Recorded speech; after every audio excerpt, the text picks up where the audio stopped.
জন্মদিনে সারপ্রাইজ দিয়ে আবার মা পেটানো হচ্ছে।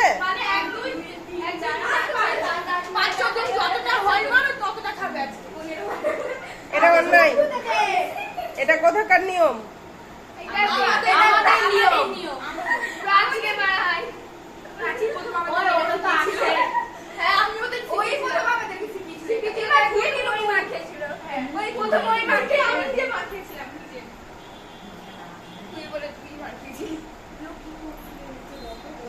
চলো মুখ ধুয়ে নাও এবার সবাই।